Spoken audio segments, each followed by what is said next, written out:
Good morning student. Standard 12th English medium subject BA chapter number 10 marketing management. Last lecture में हमने कुछ ऐसे points देखे थे जो कि एडवर्टाइजमेंट के अगेंस्ट होता है। एडवर्टाइजमेंट में ऐसे टॉपिक्स हमें शामिल नहीं करना चाहिए या इस तरह के प्रोडक्ट के लिए हमें एडवर्टाइजमेंट करने की ज़रूरत नहीं होती। फिर भी हम एडवर्टाइजमेंट करते हैं ताकि हम कंज्यूमर को अट्रैक्ट कर पाए, वो हमारे प्रोडक्ट को परचेज करे। और कुछ हमने ऐसी चीज़ें भी देखी थी जो कि हमारे हेल्थ के लिए हार्मफुल होते हैं, फिर भी हम ऐसे चीज़ों के एडवर्टाइजमेंट से इंस्पायर होकर उन चीज़ों को प्रोडक्ट को यूज़ करते हैं और लॉन्ग टर्म के बाद वो हमारी हैबिट बन जाती है, हमें उसकी एडिक्शन हो जाती है और जिससे क्या होता है ना कि हेल्थ इश्यू क्रिएट हो जाते हैं। आज हम जो हमारा प्रमोशन मिक्स का सेकंड टॉपिक है, जो हम जिसको पर्सनल सेलिंग कहते हैं, उसके बारे में बात करने वाले। तो देखते हैं पर्सनल सेलिंग किस तरह से यूज़फुल है किसी भी प्रोडक्ट को प्रमोट करने के लिए। Advertisement convey the information of a product of a business unit to the consumer but sometimes it does not give required result. Advertisement तो वैसे बहुत अच्छा सोर्सेस है कि अपने प्रोडक्ट के बारे में कंज्यूमर तक इन्फॉर्मेशन पहुंचाना, लेकिन कभी कभी ऐसा होता है कि जो इन्फॉर्मेशन हमें कंज्यूमर तक पहुंचाना चाहिए होता है उसमें एडवर्टाइजमेंट सफल यानी सक्सेसफुल नहीं हो पाता है। Hence marketing manager really to the next alternative of promotion which is a personal selling। तो उस सिचुएशन में जो प्रोड्यूसर होता है, जो मार्केटिंग मैनेजर होता है, वो सेकेंड स्टेप की तरफ जाते हैं जो कि है पर्सनल सेलिंग।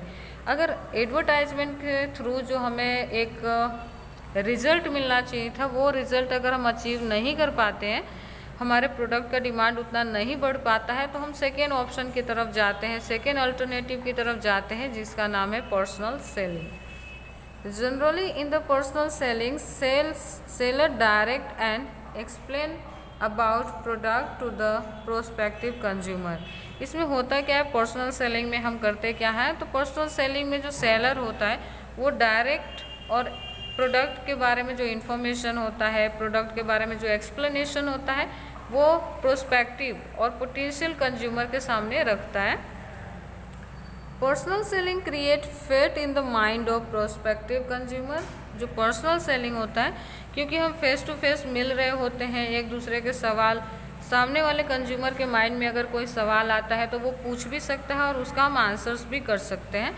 तो इससे क्या होता है कि प्रोडक्ट से रिलेटेड जो एक फेथ होती है कंज्यूमर के माइंड में, वो क्रिएट होता है और ये कहीं ना कहीं जो हमारे पोटेंशियल कंज्यूमर है उनको रियल कंज्यूमर बनने में हेल्प करता है। Any doubt regarding the product in the mind of prospective consumer can be clear by the seller. अगर हमारे प्रोस्पेक्टिव कंज्यूमर के माइंड में प्रोडक्ट से रिलेटेड कोई भी क्वेरीज आती है, कोई भी क्वेश्चन अराइज होता है, तो किसी भी तरह के डाउट आते हैं तो वो तुरंत ही उसको क्लियर किया जा सकता है।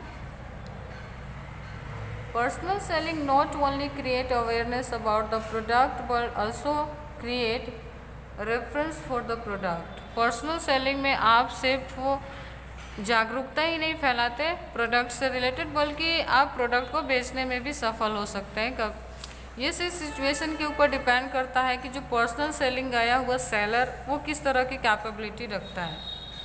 ओके, नेक्स्ट देखते हैं, मीनिंग की बात करते हैं। According to the Professor Philip Kotler, salesman is that person who represent the business unit to the consumer and his job is to the highlight of a nature of a product। जो Philips Kotler है उनका कहना है कि salesman वो इंसान है जो कि बिजनेस को रिप्रेजेंट करता है, अपने जॉब को रिप्रेजेंट करता है कंज्यूमर के सामने, जिसमें वो प्रोडक्ट के नेचर के बारे में बात करता है, प्रोडक्ट की क्वालिटी क्या है, उसके एडवांटेज क्या है, उसके बारे में कंज्यूमर को जानकारी देता है। कोई क्वेरीज होता है तो उसे सॉल्व करता है।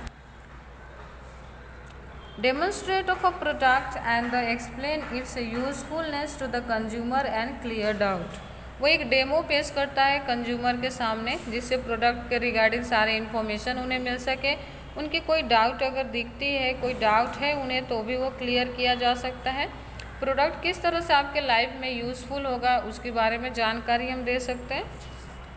Through personal selling the business unit create a definite type of relation with the consumer. Personal selling के थ्रू क्या होता है ना कि हम बिजनेस फॉर्म के साथ साथ कंज्यूमर का जो एक रिलेशन होना चाहिए, जो एक डेफिनेट रिलेशन होना चाहिए, वो क्रिएट कर सकते हैं, क्योंकि हम आमने सामने बैठ के बातें कर रहे होते हैं, प्रोडक्ट के बारे में जानकारी ले रहे होते हैं, दे रहे होते हैं। तो इससे क्या होता है ना कि एक रिलेशन होता है, जो बिजनेस रिलेशन, वो क्रिएट हो जाता है और कहीं ना कहीं ये हमारे प्रोडक्ट के जो डिमांड है उसको बढ़ा सकता है, सेलिंग बढ़ा सकता है। ठीक है,